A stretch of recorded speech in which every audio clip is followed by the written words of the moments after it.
Today, we're grading each team's 2022-2023 season. Some context before we start, we're basing this off preseason expectations, so you'll probably see some teams who didn't even make the playoffs grade higher than teams that did. So let's stop talking about it and get straight into the Eastern Conference. First up, we're talking about the Boston Celtics. Our grade for them is a C+. When they entered the season, they were predicted as championship contenders, bringing back virtually the same team, and even added Malcolm Brogdon, the sixth man of the year this year. However, their offseason took a turn with Ime Udogah's controversy and then the hiring of Joe Mazzulla. This coaching change had a significant impact on their team's culture, shifting them towards a more offensive-minded scheme and turning away from the defense that made them so special the season before.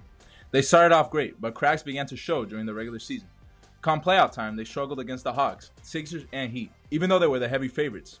Up next, the Brooklyn Nets. This season was super weird for them, and our grade for them is a B-. Their season started off a drama surrounding Kyrie Irving and Kevin Durant, but they went forward with the team and they're looking like a real championship contenders up until the middle of the season. Following a series of events that led to both Durant and Irving being traded, the team underwent a considerable shakeup. Despite the early chaos, they managed to pick up some great talent for their future, especially Mikal Bridges. Moving on to New York Knicks, they're on a B from us. After a disappointing season last year, they addressed the pressing issue of needing a reliable point guard, so they went ahead and signed Jalen Brunson, who ended up being one of the best pickups of the whole season.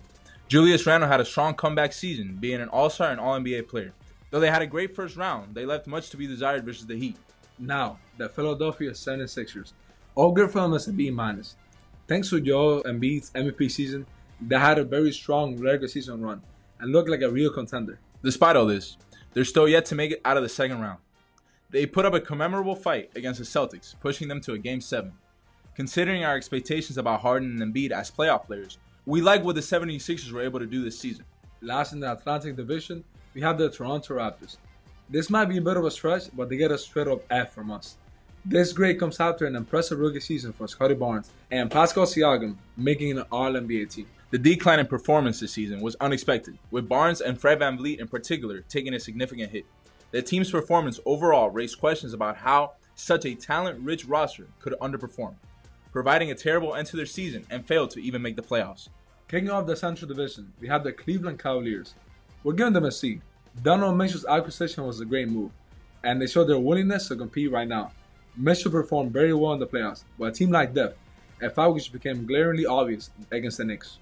Additionally, their reliance on a throwback frontcourt with non-shooting bigs raised questions about the sustainability in the current NBA.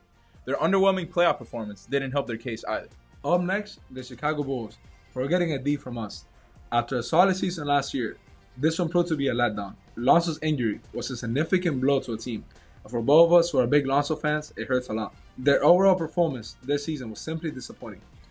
The offense struggled despite having three talented offensive players. On the upside, their defense was surprisingly solid, thanks in big part to Alex Caruso's all-defensive level play. But overall, this Bulls team seemed to lack direction and cohesion. Now, let's talk about the Detroit Pistons. Our grade for them is a C-. Despite wanting to be competitive this season, case injury hindered their ambitions. They didn't have the strongest showing, but with a roster that lacked talent, it's hard to be too critical. On a positive note, their commitment to picking up young players that ran their course with their previous team could prove to be a smart move in the long run. On to the Indiana Pacers. They're in a C+ from us. Tyrese Halliburton showed promise, and Miles Turner proved to be a valuable player. They remained in the playoff race until Tyrese got injured. While they didn't make the playoffs, we see potential and are looking like a team to look forward to for years to come. Lastly in this division, we have the Milwaukee Bucks. They got our most controversial grade, a D+. For a veteran team built to compete, the season was a big disappointment. Giannis' injury doesn't fully account for their poor showing. They were pretty bad even when he was playing. Losing in the first round as a favorite is never going to be acceptable. Despite having one of the best rosters in the NBA, they fell far short of expectations. As we move into the Southeast Division, we're starting with the Atlanta Hawks. Their grade for us is a D. The Hawks, despite having one of the most expensive rosters, have struggled to find success. The addition of DeJounte Murray didn't quite gel with Trae Young's playstyle. Though the hire of coach Quinn Snyder was a positive move, they remained in mid-team. The Charlotte Hornets are up next, earning a C. Their season was marked by injuries, with LaMelo Ball, Kelly Oubre, and Gordon Hayward spending significant time off the court. Additionally, they had drama to start the season with Miles Bridges. While their season was bad, it's clear that injuries played a significant role in their performance. We're excited to see where the team goes next. Now, onto the Miami Heat. They are in our first A-. They fell short of the ultimate prize, but still put together a very strong run all the way up to the finals. They had an impressive performance across the board, with every player stepping up when needed. A special shout out to Coach Eric Spoelstra, who led the team impressively. The only reason they didn't get an A is due to the lackluster regular season. Moving on to the Orlando Magic, we give them a B-. They had a solid season, with their young core showing promise. Paolo Banchero, the Rookie of the Year, was a very bright spot. While they weren't spectacular, they showed potential, and we like what we saw from their young players this year. Finally, the Washington Wizards, they get an F+ from us. The front office lacked direction. We had no idea what the team was doing all season long. While Kyle Kuzma, Kristaps Porzingis, and most importantly, Bradley Beal had solid seasons, it didn't amount to anything. Thank goodness they blew everything up and are ready to rebuild. So, that sums up all of our grades for the Eastern Conference.